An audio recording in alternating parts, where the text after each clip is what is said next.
நண்பர்கள் அனைவருக்கும் எனது இனிய மாலை வணக்கம். தாழ்த்தப்பட்டவர்கள் தொடர்பாக இன்றைக்கு பரபரப்பாக பேசப்பட்டு கொண்டிருக்கின்ற அந்த சொல்லை தொடர்பாக உங்களை சந்திப்பதிலே எனக்கு ஒரு மகிழ்ச்சி.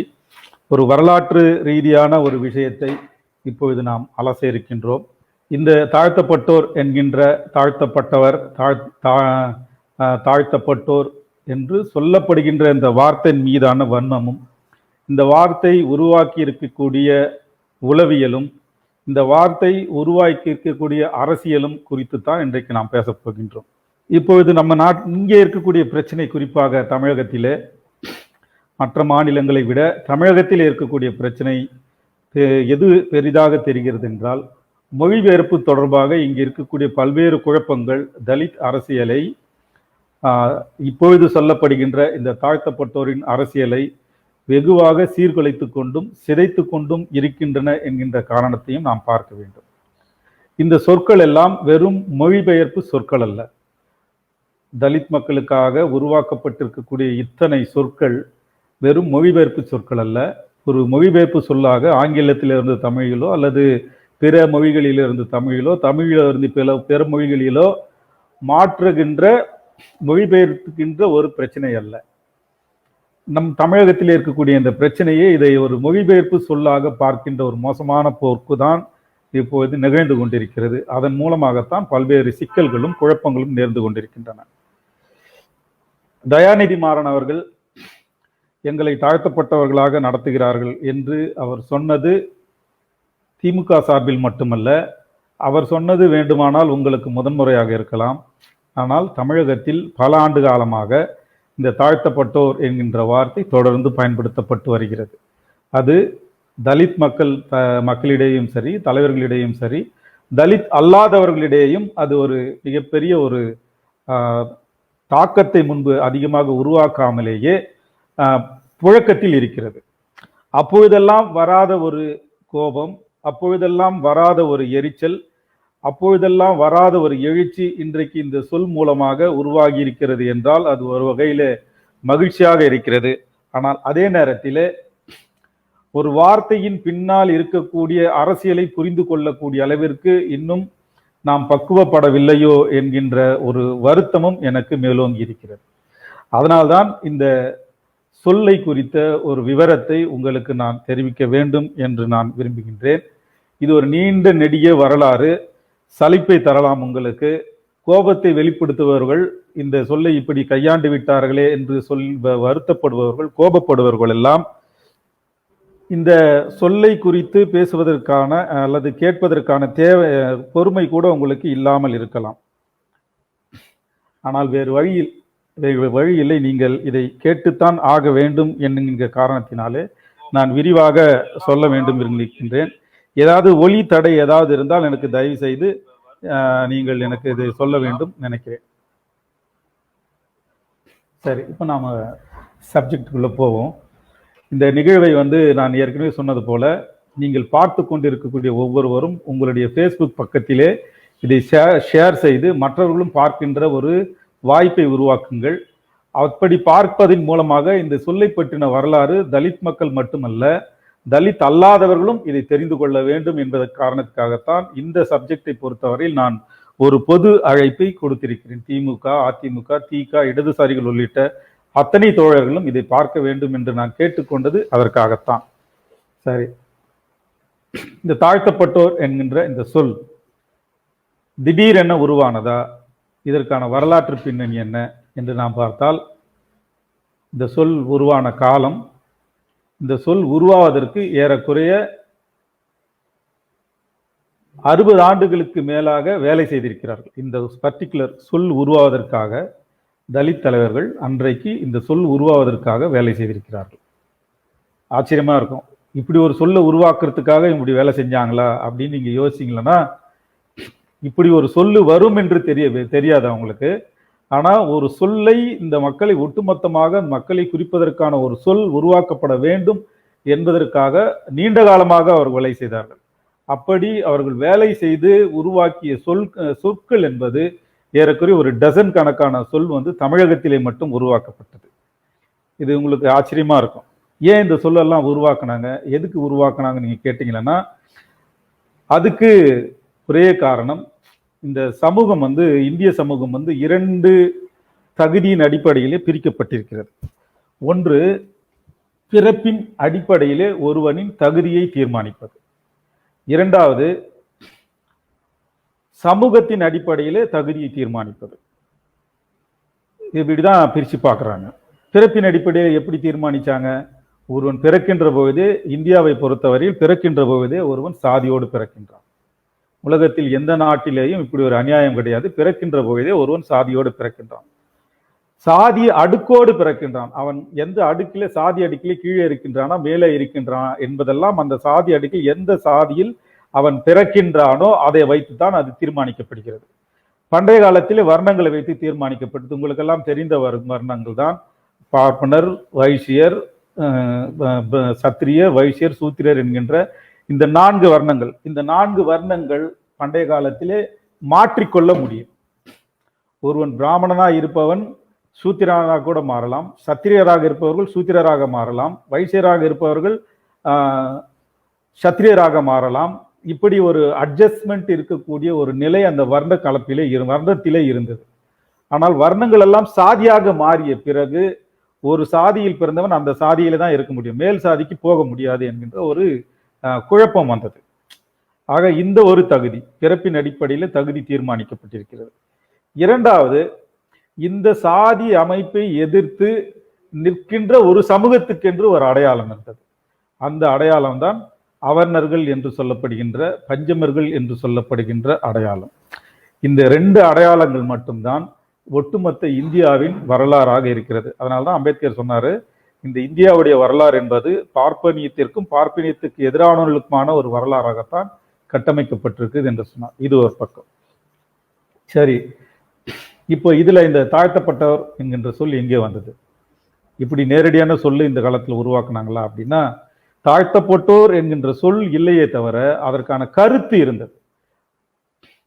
அந்த கருத்து வந்து ஏறக்குறைய ஒரு 1300 வருடத்திற்கு மேலாக இந்தியா முழுவதும், தமிழகத்தில் குறிப்பாக ஒரு 1000 வருடங்களாக இந்த சொல்லும் மிகவும் அடிப்படையாக நாயக்கர் காலத்தில் இருந்து இந்த சொற்களுக்கான தீவிரம் வந்து தமிழகத்திலே இருந்தது. இப்படி இந்த சாதி அடுக்கிலே சிக்குண்ட நாம் இப்பொழுது சொல்லப்படுகின்ற தலித் மக்கள் எப்படி இந்த சொல்லை உருவாக்கினார்கள் என்று பார்த்தால், இதுக்கான தேவை எப்பொழுது உருவானது என்பது பார்க்கணும். எப்பொழுது உருவானதுன்னா, சிப்பாய் மியூட்டினி நீங்க கேள்விப்பட்டிருப்பீங்க. 1857 நடந்த சிப்பாய் கழகத்தில் பிறகு, அந்த கழகம் தோற்கடிக்கப்பட்ட பிறகு இந்திய அரசியலே வந்து சிப்பாய் கழகத்திற்கு முன்பும் சிப்பாய் கழகத்திற்கு பின்பும் என்று மாறியது.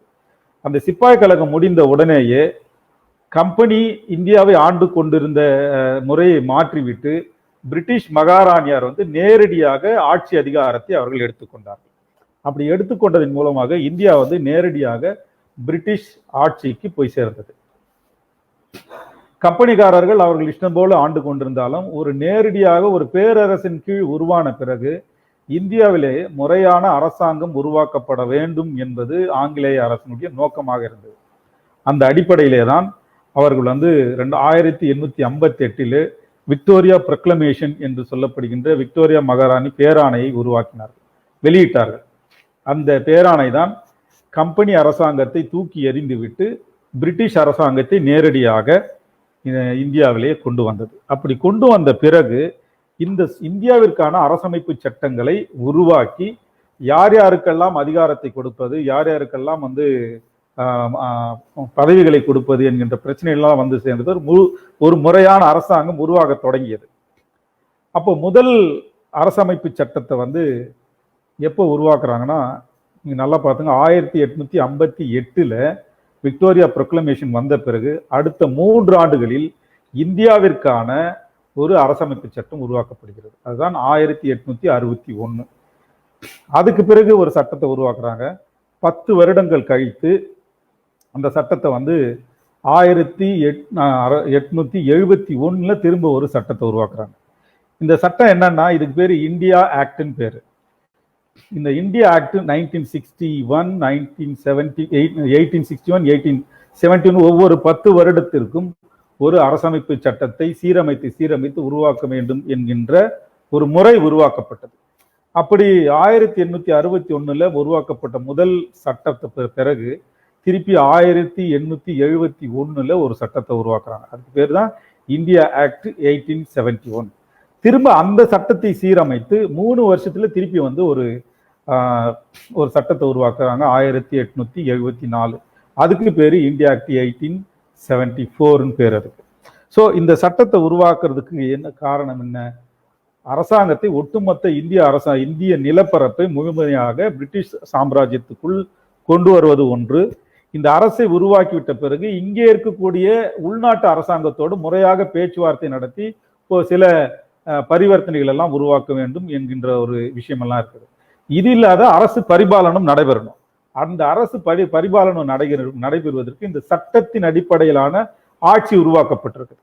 இப்படி பண்ணது மூலமா என்ன நடந்ததுன்னா, அரசர்கள் எப்படி அவங்க இஷ்டம் போல ஆண்டிருந்தாங்க, அவங்க நினைக்கிறது தான் சட்டம், அவங்க வைக்கிறது தான் விதி அப்படின்னு இருந்த காலங்கள் போய் சமூக ரீதியாக கீழ்மட்டத்துல சாதி ரீதியாக உயர்ந்தவர்கள் வைக்கின்ற சட்டங்கள் எல்லாம் இந்த அரசமைப்பு சட்டங்களின் மூலமாக முதன்முறையாக கேள்விக்குள்ளாக்கப்பட்டது.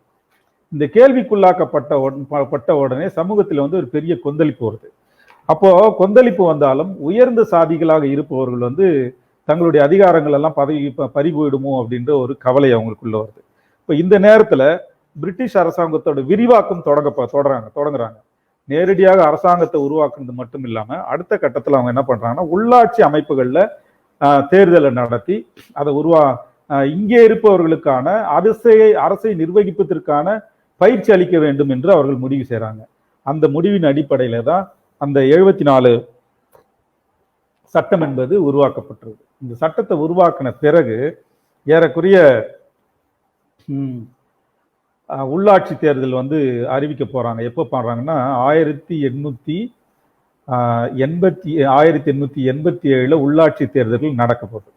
அது நடக்க வைக்கணும்னா அந்த தேர்தலில் வேட்பாளர்கள் போட்டியிடுறதுக்கு ஆள் இல்லை. அப்போ அந்த வேட்பாளர்கள் உருவாக்குவதற்காக தமிழகத்திலே அல்லது இந்தியாவிலேயே முதன்முறையாக ஒரு அமைப்பு உருவாக்கப்படுது. அந்த அமைப்பு தான் காங்கிரஸ் அமைப்பு.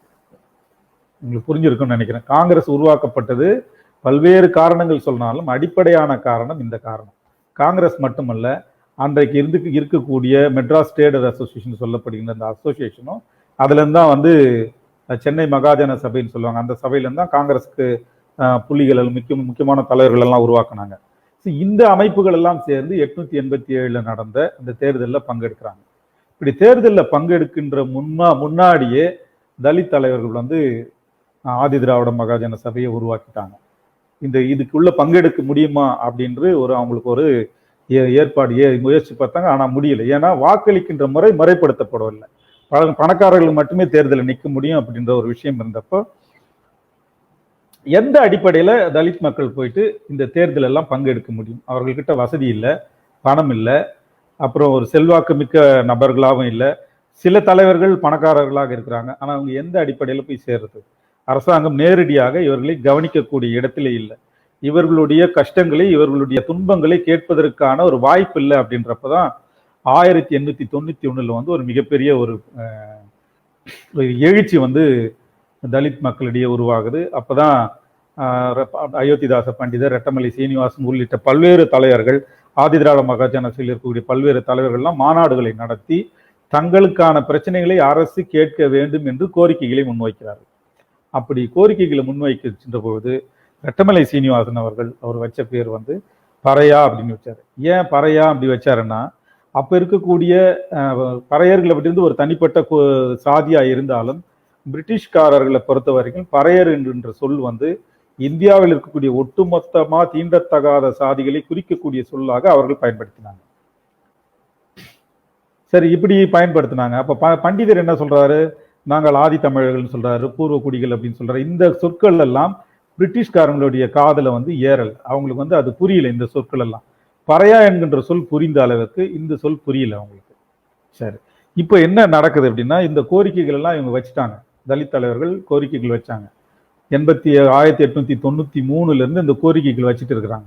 வச்ச உடனே இவங்களுக்கு ஏதாவது அதிகாரம் கொடுக்கலாம் அப்படின்னு அவங்க நினைக்கும் போது இவங்களை யாரா அடையாளப்படுத்துவது என்பது அவங்களுக்கு ஒரு மிகப்பெரிய கேள்வியா இருக்குது. அப்பதான் என்ன பண்றாங்கன்னா, இதுக்கு முன்னாடி சென்சஸ் எடுக்கிறாங்க. எப்போ நான் ஏற்கனவே சொன்ன 1861 இந்திய அரசமைப்பு சட்டம் உருவாகுது. 1871 முதல் சென்சஸ் நடக்குது. அதுக்கு பிறகு 81, 90 ஒவ்வொரு 10 ஆண்டுகளுக்கும் ஒரு மாதிரி சென்சஸ் நடத்தணும் அப்படின்னு நினைக்கிறாங்க. இப்போ தலித் தலைவர்கள் எல்லாம் கோரிக்கை முன் வச்சப்போ இவங்களுக்கான எவ்வளவு மக்கள் தொகை இருக்குதுன்னு அவங்களுக்கு தெரியாது. ஆனா இந்த கோரிக்கை முன் வச்சிட்ட பிறகு இந்த மக்களை அடையாளப்படுத்த வேண்டும் என்று அவர்கள் முடிவெடுக்கிறாங்க.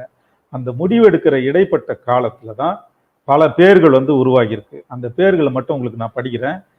என்னோட ஸ்கிரீன்ல நீங்க அதை பார்க்கலாம். என்னென்ன பேருன்னு போட்டிருக்கேன்னா,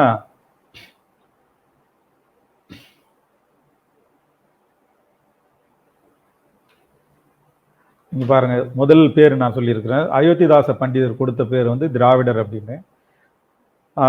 ஆதி திராவிடர் மகாஜன சபை, அதாவது மயிலை சின்னத்தம்பி, MC ராஜா இவங்க கொடுத்த பேர் ஆதி திராவிடர். அப்புறம் பறையர், சாம்பவர், ஆதுலர், சாக்கையர், ஆதி தமிழர், சாதி பேதமற்ற திராவிடர், தமிழர். தமிழர் என்ற பட்டமும் அன்றைக்கு இவங்களை குறிக்க பேராக தான் அப்போ உருவாக்கப்பட்டிருந்தது.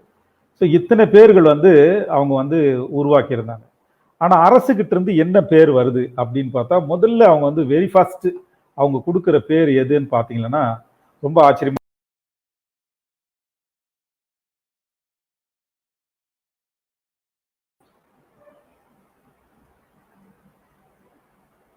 வெரி ஃபர்ஸ்ட் நான் சொன்னேன் ஏற்கனவே உங்களுக்கு 1901 தான் அந்த பேர் முதல் முறையாக கொடுக்கப்படுது. அந்த பேர் அரசியல் ரீதியான ஒரு பேர். அப்போ ஏன் அந்த பேர் கொடுக்க வருதுன்னா, ஏற்கனவே நான் சொல்லியிருக்கேன், அந்த சென்சஸ் கணக்கெடுத்து இந்த மக்களுக்கான உரிமைகள் ஏதாவது கொடுக்கணும் அப்படின்னா சென்சஸ் கணக்கெடுக்கணும், கணக்கில் பார்க்கணும்னு முடிவு பண்ணுறாங்க. அப்படி முடிவு பண்ணிட்ட பிறகு சென்சஸில் எடுக்கும்போது 3 விதமாக சமூகத்தை அப்போ பிரிக்கிறாங்க. ஹிந்துக்கள், இஸ்லாமியர்கள், மத அடிப்படையில் தான் பிரிக்கிறாங்க. இந்து, முஸ்லீம், பார்சி, ஆங்கிலோ இண்டியன், கிறிஸ்தவர்கள் இப்படின்னு பிரிச்சுட்டு அதில் ஒரு பிரிவாக அவங்க சேர்க்குறாங்க. அந்த சேர்க்கிற பேர் தான் 1901 அந்த பேர் அன்டச்சபிள்ஸ் காஸ்ட் அப்படின்னு குறிக்கிறாங்க. நல்லா பார்த்துங்க, அன்டச்சபிள் காஸ்ட், தீண்டத்தகாத சாதிகள் அப்படின்னு அவங்க குறிக்கிறாங்க. இப்படி குறிச்ச உடனே உங்களுக்குலாம் அதிர்ச்சியா இருக்கும், என்னடா வெள்ளக்காரன் இப்படி ஒரு பட்டத்தை கொடுத்துட்டானே அப்படின்னு சொல்லிட்டு. ஆனாலும் அந்த எதுக்கு அவங்க கொடுக்குறாங்கன்னா, இந்த இந்துக்களுக்கும் தலித்துகளுக்கும் இருக்கக்கூடிய பிரச்சனை இல்லை, தொடுதல் தான் பிரச்சனையா இருக்குது. இந்த தொடுதல் மட்டுமே இல்லை, பார்வை தீட்டு, டிஸ்டன்ஸ் தீட்டு, அப்புறம் ஒரு 4 வகையான தீட்டுக்களை அவங்க இப்போ கணக்கெடுத்து பார்க்குறாங்க. இப்போ இது பார்த்தாலும் அவங்களுக்கு திருப்தி வரல. திருப்தி வராத இந்த கணக்கெடுத்து பார்த்த பிறகு ஒரு ஒரு ஒரு சைசபிள் மக்கள் தொகை இந்தியா முழுக்க பார்த்தா இந்த அன்டச்சபிள்ஸ் 1901 சென்சஸ் படி 5 கோடி பேருக்கு கணக்கெடுத்து முடிக்கிறாங்க. கணக்கெடுத்து முடிந்து ஒரே ஷாக். இவ்வளோ பெரிய மக்கள் தொகை, ஏறக்குறைய அன்றைக்கு இருந்து இங்கிலாந்து மக்கள் தொகையை விட ஒரு 2 மடங்கு அதிகமாக இருக்கக்கூடிய மக்கள் இந்த அன்டச்சபிள்ஸா இருக்கிறாங்களே அப்படின்ற ஒரு ஷாக் அவங்களுக்கு வருது. ஆனா அவங்களுக்கு உரிமைகளை கொடுக்கறதுக்கு முடிவு எடுக்கிற நேரத்துல அதுக்கான தலைவர்கள், அதை எடுத்து வேலை செய்யக்கூடிய தலைவர்கள் இருக்கிறாங்களான்னு அவங்களுக்கு ஒரு டவுட் இருக்குது. ஏன்னா சாதி இந்துக்கள்லயே உருப்படியான தலைவர்கள் அவங்களால தேர்ந்தெடுக்க முடியல. அந்த அடிப்படையில் அவங்க என்ன பண்றாங்கன்னா, 1901 இஸ்லாமியர்களுக்கு முதன்முறையாக இடஒதுக்கீடு கொடுக்கப்படும் அப்படின்ற ஒரு முடிவுக்கு வராங்க. மற்ற கம்யூனிட்டி கிடையாது. ஏன்னா இந்துக்களுக்கு ஏற்கனவே பதவிகள் கொடுத்தாச்சு. எல்லா பொறுப்புலையும் அவங்களுக்கு பெரும்பாலான ஆட்கள் பிராமணர்கள் இருக்கிறாங்க. அப்படி இருக்கிறதால என்ன ஆகுது, எல்லா பொறுப்புகளையும் அவங்க எடுத்துக்கிறாங்க. அதனால எங்களுக்கு கிடைக்கலையே அப்படின்ற கோரிக்கை முஸ்லீம் கிட்ட இருந்து வந்ததால இவங்க என்ன பண்றாங்கன்னா, முஸ்லீம்களுக்கு முதன்முறையாக கொடுக்குறாங்க. அதே நேரத்தில் தலித்துகளும் கோரிக்கை வைத்தார்கள், ஆனால் அவளுக்கு கொடுக்கல. அப்பதான் பண்டிதர் என்ன பண்றாரு, அயோத்திதாச பண்டிதர் ரொம்ப மிக முக்கியமான ஒரு வேலையை பண்ணார் அந்த காலத்துல. இந்த காலகட்டம் மின்டோ மார்லி சீர்திருத்த காலகட்டம்னு சொல்லுவாங்க. 1907 1910 வரைக்கும் நடந்த அந்த காலகட்டத்தில் இந்த மின்டோ மார்லி அப்படின்ற 2 பேர் இந்தியாவுக்கான செயலாளரும் இந்தியாவில் இருக்கக்கூடிய மின்டோவும் சேர்ந்து என்ன பண்றாங்க, ஒரு குழு, ஒரு கமிட்டி, அதாவது கான்ஸ்டிடியூஷனல் கமிட்டி, ஒவ்வொரு 10 ஆண்டுகளுக்கு ஒன்று நடக்குது இல்லையா, அந்த 10 ஆண்டுகள் ஒரு நடத்த அந்த கமிட்டிக்குள்ள யார் யாருக்கெல்லாம் உரிமைகளை கொடுக்க முடியும் அப்படின்னு அவங்க ஒரு ஆலோசனை பண்றாங்க. இந்திய அரசமைப்பை சீர்படுத்துறாங்க. இப்படி சீர்படுத்துற நேரத்துல அயோத்திதாச பண்டிதர் அவங்களுக்கு ஒரு மனுக்களை கொடுக்குறார். மனுக்களை கொடுத்து கடித போக்குவரத்தெல்லாம் நடக்குது. இது எங்கேயுமே அதிகமா பதிவாகாத விஷயம். ஆனா அவர் தொடர்ந்து எழுதியிருக்காரு. அதை பத்தின விவரங்கள் எல்லாம் என்னுடைய வர புத்தகத்துல நீங்க பார்க்கலாம். இடஒதுக்கீட்டின் மூல வரலாறுன்ற புத்தகத்துல வர லாக்டவுன் முடிஞ்ச பிறகு அந்த புத்தகம் வெளியிடப்படும், அதுல நீங்க பார்க்கலாம். அவருக்கு எழுதுற நிறைய கடிதங்களுக்கு பதில் வருகிறது. இங்கிலாந்தில் இருக்கக்கூடிய அரசரே இந்த மக்களுக்கு வந்து உரிமைகளை கொடுத்தாகணும் அப்படின்னு சொல்லிட்டு முடிவெடுக்கிறாங்க. அப்படி முடிவெடுக்கிற நேரத்துல ஒரு பர்டிகுலர் அடையாளம் அப்பவும் தேவைப்படுது. அப்போ அன்டச்சபிள்ஸ் அப்படின்னு சொல்லி கொடுக்கலாமா அப்படின்னா அது வந்து அவங்களுக்கு ஒரு யூனிட்டரி கம்யூனிட்டியா இருக்குமா அப்படின்ற பல சந்தேகங்கள் இருந்ததால மார்லி கமிட்டியில என்ன பண்றாங்கன்னா இவர்களுக்கு உரிமைகளை கொடுக்கலாம் அப்படின்னு சொல்லிட்டு அவங்க வந்து நோட் போட்டுடுறாங்க. நோட்டு போட்டுட்டாலும் இடஒதுக்கீட்டு கொடுக்கப்படவில்லை. எந்த மாதிரியான இடஒதுக்கீட்டுனா, அப்போ பண்டிதர் கேட்கிறாரு, எங்களுக்கு வந்து இடஒதுக்கீடு மட்டும் கிடையாது, நீங்க வந்து எங்களுக்கு சட்டசபைகள்ல பேசுவதற்கு எங்களுக்கு பிரதிநிதித்துவம் வேணும் அப்படின்னு சொல்றாரு. அந்த பிரதிநிதித்துவம் எங்க கிட்ட ஆட்கள் கிடைக்கலன்னா அது வெள்ளைக்காரர்களே இருந்தாலும் பெட்டரு. எந்த காலத்தை முன்னிட்டும் அதுல சாதி இந்துக்கள் எங்களுக்காக பேச வைக்க கூடாது, நாங்க பேசினா ஒண்ணு எங்களுக்காக வெள்ளைக்காரர்கள் நீங்க பேசலாம் அப்படின்னு சொல்றாரு. ஆனா முஸ்லிம்களுக்கு கொடுத்துட்ட உடனே இவர் என்ன சொல்றாருன்னா, முஸ்லிம்களுடைய கருத்தை ஆதரிச்சு முஸ்லிம்களுக்கு கொடுத்தது போலவே நீங்க எங்களுக்கும் கொடுக்கணும் அப்படின்னு சொல்லிட்டு கோரிக்கை வைக்கிறார். அதுக்குள்ள என்ன ஆகுதுன்னா, அவங்க 1910 மின்டோ மார்லி கமிஷன் வந்து அறிக்கை கொடுத்துட்டு அவங்க கலைஞ்சிடறாங்க. இப்போ தலித்துகளுடைய கோரிக்கை அப்படியே தொக்கி நிக்குது. ஸோ இது வரைக்கும் ஒரு வரலாறு. இதுக்கு பிறகு 1910 வந்து தமிழ்நாட்டு இந்தியாவுடைய சென்சஸ் நடக்குது. சென்சஸ் நடந்த உடனே அந்த சென்சஸ்ல வந்து மிக முக்கியமான ஒரு விஷயங்கள் வந்து இந்திய சமூகத்தை ஒரு ரெண்டா பிரிக்கிற மாதிரி ஒரு அறிக்கை ஒன்று வெளியிடுறாங்க. அந்த அறிக்கை வந்து அம்பேத்கர் வந்து ரொம்ப முக்கியமாக குறிப்பிட்டிருக்காரு.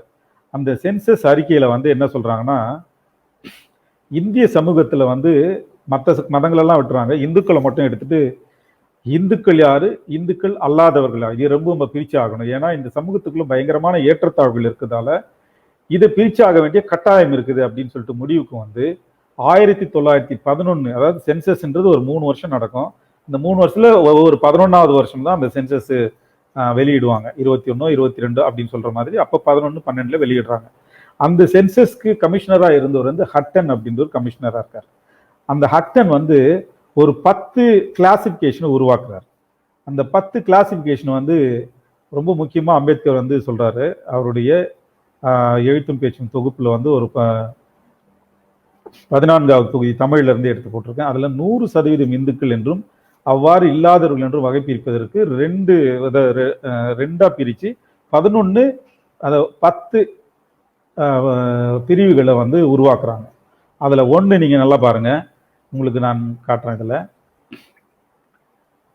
பிராமணர்களின் மேலாதிக்கத்தை ஏற்க மறுப்பவர்கள் 1, பிராமணர்களிடமிருந்தோ அல்லது வேறு எந்த அங்கீகரிக்கப்பட்ட இந்து குருவிடமிருந்தோ மந்திரம் பெறாதவர்கள், வேதங்களின் அதிகாரத்தை மறுதளிப்பவர்கள், இந்து தெய்வங்களை வழிபடாதவர்கள், நல்ல பிராமணர்களை குடும்ப மத குருக்களாக பெற்றிராதவர்கள், எந்த பிராமண மத குருக்களையும் ஏற்காதவர்கள், இந்து ஆலயங்களில் பிரவேசிக்க அனுமதிக்கப்படாதவர்கள், தொட்டாலோ அல்லது குறிப்பிட்ட தூரத்தில் இருந்தாலோ தீட்டு உண்டு பண்ணக்கூடியவர்கள், தங்களின் இறந்தவர்களை புதைப்பவர்கள், அதாவது எரிக்க மாட்டாங்க,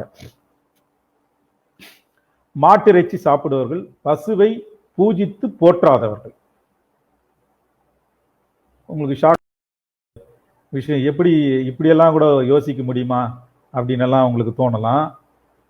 ஆனா அப்ப அதுதான் உண்மையா இருந்தது. இந்த 10 வரையறைகளை பண்ணிட்ட உடனே அப்ரப்டா இந்துக்கள்ல இருந்து தீண்டத்தகாத என்று சொல்லப்படுகின்ற இந்த மக்கள் பிரிக்கப்பட்டாங்க. ஏற்கனவே பிரிக்கப்பட்டிருக்குது, அரசியல் ரீதியாக அங்கீகரிக்கப்பட்டார்கள்.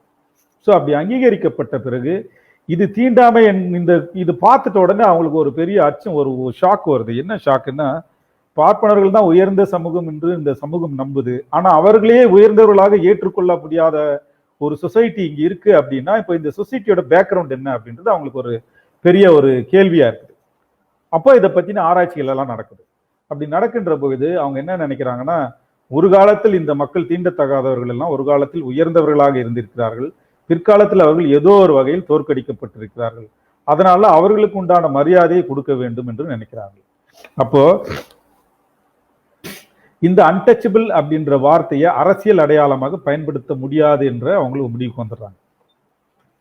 அதனால அவர்களுக்கு தெரிந்த முறையில ஒரு அடையாளத்தை, அரசியல் அடையாளத்தை இவங்களுக்கு கொடுத்துட்டா இந்த இந்துக்களிடமிருந்தும் முஸ்லிம்களிடமிருந்தும் அரசியல் ரீதியாக போட்டி போடுவதற்கான ஒரு வாய்ப்புகளை உருவாக்க முடியுமோ அப்படின்னு அவங்க யோசிச்சு இந்த கம்யூனிட்டியை வந்து எப்படி வந்து குறிப்பிடலாம் அப்படின்னு அவங்களுக்கு ஒரு யோசனை வந்தப்போ ஒரு நோட்டு போட்டு வைக்கிறாங்க. அந்த இதுல அந்த நோட்ல வந்து என்ன போட்டிருக்காங்கன்னா டிப்ரெஸ்டு கிளாஸஸ் அப்படின்னு சொல்லிட்டு போட்டு வைக்கிறாங்களே தவிர அது அதிகாரப்பூர்வமாக அறிவிக்கப்படவில்லை.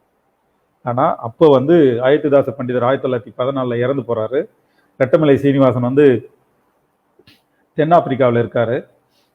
அப்போ இருக்கக்கூடிய ஆக்டிவான லீடர், ரொம்ப யங் அண்ட் டைனமிக் லீடராக இருந்தவர் வந்து எம்சி ராஜா. அவர் கூட இருந்தவங்களாம் கொஞ்சம் வயசானவங்களா இருந்தாங்க. அவர் மட்டும் ஒரு 31 வயசா இருக்கக்கூடிய ஒரு திடகாத்திரமான இளைஞராக இருக்கக்கூடியவர் வந்து என்னை பொறுத்த வரைக்கும் தலித் அரசியல்ல தமிழகத்தில் ஒரு அரசியல் ரீதியான ஒரு தீர்க்கதரிசி ஒருத்தர் இருந்தார் அப்படின்னா ஒரு 3 பேரை வகைப்படுத்தினா அதுல 2வது இடம் வந்து எம்சி ராஜா அவர்களுக்கு தான் நான் கொடுப்பேன். முதல் இடம் வந்து ரெட்டமலை சீனிவாஸ் அயோத்திதாசருக்கும், 2வது இடம் என்னை பொறுத்த வரைக்கும் எம்சி ராஜாவுக்கும் தான். அந்த அவர் மிகப்பெரிய தீர்க்க தரிசனமா அந்த வார்த்தையை அவர் வந்து ஸ்மெல் பண்ணிட்ட பிறகு உடனே அதுக்கு ரியாக்ட் பண்ணணும்னு முடிவு பண்றாங்க. எப்படி பண்ணார் அப்படின்னு பார்த்தா உங்களுக்கு ஆச்சரியமா இருக்கும். இப்போ நான் ஏற்கனவே சொன்ன இந்த மின்டோ மார்லி கமிஷனுக்கு பிறகு 1916 வந்து உள்ளாட்சி தேர்தல் நடைபெறுது. இந்த உள்ளாட்சி தேர்தல் நடைபெற்ற பிறகு இடைசாதிகளிடையே வந்து பார்ப்பனர்களுக்கும் பிராமணர்களுக்கும் அதிகார போட்டி இருக்குது, உயர் சாதியினருக்கும் அடையாள போட்டி இருக்கு, அதிகார போட்டி இருக்கு. அதே நேரத்தில் இடைச்சாதிகளாக இருப்பவர்களுக்கு ஒரு அதிகார போட்டி இருக்கு. அவங்களும் அதிகாரத்துக்குள்ள வரணும்னு நினைக்கிறாங்க. அப்போ அவங்க வந்து 1909 பார்ப்பனர் அல்லாதார் இயக்கம்னு ஒன்று தொடங்குறாங்க. அது பிக்கப் ஆகலை. அதுக்கு பிறகு அது 1912 பார்ப்பனர் அல்லாதார் இயக்கமாக தொடங்கி நடேசன் அவர்களை வந்து 12 திருப்பி திராவிடர் சங்கமாக மாற்றப்பட்டாலும் அது வந்து பெரிய பிக்கப் ஆக முடியல. ஆனா அந்த அமைப்புக்குள்ள வந்து மிகப்பெரிய பணக்காரர்கள், உதாரணத்துக்கு சொல்லணும்னா தியாகராயர் மாதிரியான ஆட்கள் எல்லாம் அந்த அமைப்பை கையில் எடுத்த பிறகு அது மிக வீச்சான அமைப்பாக மாறும். ஸோ இவ்வளவு பெரிய பெரிய பெரிய ஜாம்பவான்கள் எல்லாம் நம்ம எடுத்துட்ட பிறகு இவர்களோட போட்டி போட முடியுமா அப்படின்னு ஒரு பிரச்சனை வருது தலித்துகளுக்கு. அப்போ தனக்குன்னு ஒரு அரசாங்கம் வந்து ஒரு கன்சர்ன் வந்து இந்த மக்கள் மேல உருவாக்கி இருக்குது. ஆனா எந்த அடையாளத்தை கையில கொடுக்குதுன்னு அவங்களுக்கு பிரச்சனை இருக்கு. அப்போ இந்த அடையாள விஷயத்தை வந்து முதன்முறையாக ஸ்மெல் பண்ணிட்டு ஆதி திராவிட மகாஜன சபையுடைய மிக முக்கிய தலைவராக இருந்த எம்சி ராஜா அவர்கள் 1916 ஒரு அமைப்பை உருவாக்குறாரு. அந்த அமைப்பு பேரை பாருங்க, என்ன பேர் இது? 1916 டிப்ரெஸ்ட் கிளாஸ் அசோசியேஷன் அப்படின்னு பேரு அந்த அமைப்புக்கு. ஷாக்கா இருக்கும் உங்களுக்கு. இது எப்படி இந்த டிப்ரெஸ்ட் என்ன எல்லாரும் என்ன நினைக்கிறீங்கன்னா அந்த டிப்ரெஸ்ட்ன்ற பேர் வந்து யாரோ கொடுத்துட்டாங்க, யாரோ சொல்றாங்க அப்படின்னு எல்லாம் நீங்க நினைக்கிறீங்க இல்லையா? இது வந்து ஒட்டுமொத்த இந்திய அரசியலையே மாற்றி அமைத்த ஒரு துருப்பு சீட்டு தான் இந்த டிப்ரெஸ்ட் அப்படின்ற ஒரு வார்த்தை.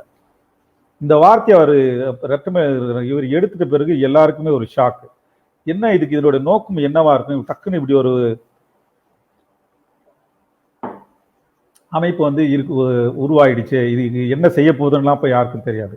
ஆனா எம்சி ராஜாவுக்கு ஒரு மிகப்பெரிய தீர்க்கு தரிசியா இருந்ததால இந்த சொல்ல உருவாக்கிட்டு அதே சைமல்டேனியஸா அதே காலத்துல ஆதி திராவிட மகாஜன சபையும் இருக்குது, அருந்ததிர மகாஜன சங்கம் இருக்குது, பல்வேறு அமைப்புகள் எல்லாம் இருந்தாலும் இந்த அமைப்புகளை எல்லாம் ஒன்றிணைக்கக்கூடிய ஒரு அமைப்பா இந்த டிப்ரெஸ்டு கிளாஸஸ் அசோசியேஷனை அவர் உருவாக்கிட்டார். உருவாக்கின பிறகு ஒரு விஷயம் நடக்குது. அப்போ வந்து இந்தியாவில் வந்து 16 இவர் உருவாக்குறாரு. 1918 வந்து மான்டேகு செம்ஸ்போர்ட் சீர்திருத்தம்னு கேள்விப்பட்டிருப்பீங்க நீங்க. இது சீர்திருத்தம் தான் ஒரு 10 வருஷமுக்கும் ஒரு முறை சீர்திருத்தம் வரும்னு சொன்னேன் இல்லையா? அது போல 1907 இந்த 2 வருஷம் 3 வருஷம் எப்படி மின்டோ மார்லி சீர்திருத்தம் நடந்ததோ அது போல 1918 வந்து மான்டேகு செம்ஸ்போர்ட் சீர்திருத்தம் வந்தது. இப்போ நீங்க பாக்குற இந்த அறிக்கை வந்து இந்த மான்டேகு செம்ஸ்போர்ட் சீர்திருத்தம் அறிக்கை வந்த பிறகு ஆதி திராவிட மகாஜன சபையில இருந்து பாக்குறாங்க, டிப்ரெஸ்ட் அசோசியேஷன்ல இருந்து பாக்குறாங்க, பல்வேறு அமைப்புகள் வந்து பார்க்குது. அதுல பார்ப்பனர் அல்லாதார் இயக்கமும் பார்க்குது, காங்கிரஸ் அமைப்பும் பார்க்குது, பல்வேறு இயக்கங்கள் போய் பார்த்து எங்களுக்கு அரசு அதிகாரத்துல பங்கு வேண்டும்னு கேட்கிறாங்க. பங்கு வேண்டும் கேட்கும்போது யார் யாருக்கு கொடுக்கணும்னு ஒரு முறை எடுக்கணும் இல்லையா? எடுக்கின்ற போது அவங்களுக்கு ஒரு பிரச்சனை வருது. இப்போ வந்து சமூகத்தை வந்து வரையறுத்துட்டா இவங்களுக்கான வந்து ஒரு வரையறுப்புகள் வந்து இடஒதுக்கீடு எல்லாம் கொடுக்க முடியுமா அப்படின்னு அவங்க யோசிச்சு பார்க்குறாங்க. அப்படி யோசிச்சு பார்க்கின்ற பொழுது ஒரு அடையாளத்தை வந்து எல்லாருக்கும் ஏற்கனவே அடையாளம் இருக்குது. ஏன்னா நான் பிராமின் அப்படின்ட்டு பார்ப்பனர் அல்லாதவர் ஒரு அடையாளம் வச்சுட்டு இருக்காங்க, காங்கிரஸ் ஒரு அடையாளத்தை வச்சுக்கிட்டு இருக்குது, ஹிந்து அதாவது முஸ்லீம்ஸ் ஒரு அடையாளத்தை வச்சிருக்காங்க, மற்ற கம்யூனிட்டிகள்லாம் ஒரு அடையாளங்கள் வச்சிருக்காங்க. அப்போ இந்த தலித் கம்யூனிட்டிகள் வந்து என்ன அடையாளத்தை அவங்களுக்கு கொடுக்குறது அப்படின்னு பார்த்தா, ஏற்கனவே மின்டோ மார்லி சீர்திருத்தத்தில் குறிப்பிடப்பட்டிருக்கக்கூடிய என்ன சொல்றது, அந்த அன்டச்சபிள் காஸ்ட்டுக்கு ஒரு டெஃபினேஷன் கொடுத்துருந்தாங்க இல்லையா, இவங்க டிப்ரெஸ்டு அப்படின்னு சொல்லிட்டு, அதை வந்து மான்டேகு செம்ஸ்போர்டு அவங்களுடைய அறிக்கையில சொல்றாங்க. அதுதான் இப்ப நீங்க பாக்குற இந்த அறிக்கை இருக்குது, இதுதான் மான்டேகு செம்ஸ்போர்டு அந்த 2 பேரும் சேர்ந்து வெளியிட்ட இந்த அறிக்கை. இந்த அறிக்கையில ஒரு ஒட்டுமொத்தமா 1920 என்ன விதமான அரசமைப்பு உருவாக்கப்பட போகுதோ, என்ன விதமான அரசு பைலேட்டரி அரசுன்னு சொல்லுவாங்க, மத்திய அரசு, அது கீழே வந்து சட்டசபையெல்லாம் இருக்கும். இந்த அரசு உருவாக்குன்ற போது யாருக்கெல்லாம் அதிகாரம் கொடுக்கணும்னு சொல்றாங்க இல்லையா, இதுல வந்து இவங்க தெளிவா கிளாஸிஃபை பண்ணிட்டாங்க. அப்படி கிளாஸிஃபை பண்ண நேரத்துல அதுல வந்து மான்டேகு செம்ஸ்போர்டு அந்த அறிக்கையில எழுதுறாங்க. அதை நீங்க பாருங்க, பார்த்தா உங்களுக்கே ஆச்சரியமா இருக்கும். So with the depressed classes, we intend to make the best arrangements that we can for the representation, in order that they too may ultimately learn the lesson of self-protection. அது கீழே ஒரு லைன் கொடுக்குறாங்க, we must retain the means in our own hands of helping them அப்படின்னு சொல்றாங்க. இதுக்கு என்ன அர்த்தம்? இதுக்கு என்ன அர்த்தம்னா, இவர்களுக்கு வந்து ஏதாவது நம்ம வந்து இந்த டிப்ரெஸ்டு கிளாஸஸ் அப்படின்னு சொல்லப்படுகின்ற அடையாளத்தை வந்து முதன்முறையாக இந்திய அரசியலில் ஒரு அரசமைப்பு சீர்திருத்த அமைப்பே வந்து இந்த டிப்ரெஸ்டு அப்படின்ற ஒரு வார்த்தையை வந்து அங்கீகரிச்சுட்டாங்க. அங்கீகரிச்சது மட்டும் இல்லாமல் இவங்களுக்கு வந்து நிறைய பாதுகாப்புகளை உருவாக்க வேண்டும் அப்படின்னு சொல்றாங்க. அதே நேரத்தில் அவங்க ஒரு வார்த்தை சொல்றாங்க, இவங்க பல்வேறு விதமாக ஏமாற்றப்படுகின்ற சமூகமா இருக்குது, இதுல இவங்களுக்கு நிறைய டிஃபிகல்டிஸ் இருக்குது, சாதி இந்துக்கள் இவங்களை ஏற்றுக்க மாட்டாங்க, எந்த விதமான அதிகாரம் கொடுத்தாலும் அவங்க வந்து இந்த அதிகாரத்தெல்லாம் வந்து எடுத்துக்கிற ஒரு கண்டிஷன் இருக்கிறதால இவர்களுடைய பாதுகாப்பை வந்து நம்முடைய சொந்த கரத்துல வந்து கொடுக்குற மாதிரி இவங்களுக்கு வச்சா மட்டும்தான் ஒரு பாதுகாப்பா இருக்கும் அப்படின்னு சொல்லிட்டு நினைக்கிறாங்க. அதே நேரத்துல இவர்களுடைய கரத்தையும் நாம் வலுப்படுத்த வேண்டிய கட்டாயத்துல இருக்கிறோம் அப்படின்னு அவங்க சொல்றாங்க. சொல்லிட்ட பிறகு ரிப்போர்ட்டை கொடுத்துட்றாங்க. இந்த ரிப்போர்ட்டின் அடிப்படையில் இவர்களுக்கு வந்து எவ்வளவு இடங்கள் கொடுக்கப்படலாம் அப்படின்றதுக்கு ஒரு கமிட்டி போடுறாங்க. இந்த கமிட்டி தான் வந்து அடுத்து வர கமிட்டி. இந்த கமிட்டி தான் அந்த பேர் வந்து சவுத் பரோ கமிட்டி அப்படின்னு பேர், சவுத் பரோ குழு. ஏற்கனவே மான்டேகு செம்ஸ்போர்டுக்கு வந்து டிப்ரெஸ்ட் அப்படின்ற அந்த அடையாளத்தை கொடுத்துட்டாங்கன்னு நீங்க பார்த்தீங்க. இப்போ மான்டேகு செம்ஸ்போர்டு எல்லாத்தையும் விசாரிக்கிறாங்க. விசாரிக்கும் போது இந்திய அளவில் வந்து ஒரு மிகப்பெரிய ஒரு இளைஞரின் அரசியல் பிரவேசம் முதன்முறையாக அப்போதான் நடக்குது. அந்த இளைஞர் வந்து அதுக்கு பிறகு இந்தியாவுடைய அரசியலையே வந்து ஒரு காலத்தில் மாற்றி அமைக்கிறாரு, தீர்மானிக்கிறாரு. ஏறக்குறைய இந்தியாவினுடைய நவ இந்திய சிற்பியாக உருவாகிறாரு. அவர் தான் புரட்சியாளர் டாக்டர் அம்பேத்கர் அவர்கள். அவர் தான் இந்த சவுத் பரோ கமிட்டி என்கின்ற இந்த கமிட்டிக்கு முதன்முறையாக போயிட்டு தன்னுடைய ரெப்ரசன்டேஷன் முதன்முறையாக கொடுக்குறாரு. இந்த அமைப்பு கிட்ட தான் எம்சி ராஜாவும் மற்ற தலைவர்களும் கொடுக்குறாங்க. அப்போ வந்து இங்க ரெட்டமலை சீனிவாசன் வந்து சேரல, அவர் இன்னும் சவுத் ஆப்பிரிக்கால தான் இருக்காரு. இந்த அமைப்பு வந்து என்ன பண்றாங்கன்னா, இந்திய சமூகத்தில் எப்பேற்பட்ட சமூகங்கள்லாம் இருக்குதுன்னு அவங்க ஒரு கிளாஸிஃபை பண்றாங்க. இந்த கிளாஸிஃபை பண்ற நேரத்தில் அதிகாரம் பெறக்கூடிய சமூகமா எது இருக்கு அப்படின்னு அவங்க முடிவு எடுக்கிறாங்க. எடுக்கிற நேரத்தில் இங்க பாருங்க,